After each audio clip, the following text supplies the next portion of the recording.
قرية جابر الكردية تابعة لمدينة سلقين، وتبعد عن سلقين حوالي 5 كيلومتر في محافظة إدلب.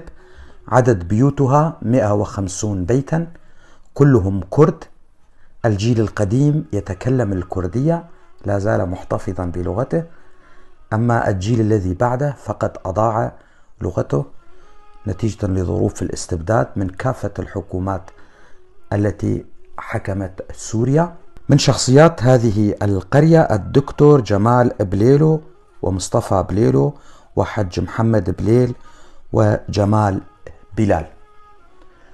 هذه القرية مثلها مثل عشرات القرى والبلدات الكردية المنتشرة في إدلب، حيث التواجد الكردي في إدلب قديم ومن أزمنة سحيقة، كما قال المستشرق الفرنسي رينيه دوساوت بأن التواجد الكردي في سوريا أقدم من التواجد العربي بأزمنة سحيقة ويعود إلى ما قبل الميلاد. هذا ما ذكره المستشرق الفرنسي رينيه دوساوت. لذلك هذه القرية وغيرها من القرى في جسر الشغور كمدينة ناحية بدامة مثلا، وأكثر من 10 قرى كردية تابعة لها، بالإضافة إلى ريف جسر الشغور الشرقي لا يمكن تعدادها في هذا الفيديو، وقد نشرت فيديوهات كثيرة عن هذا الأمر. اليوم موضوعي هو عن قرية جابر الكردية التابعة لمدينة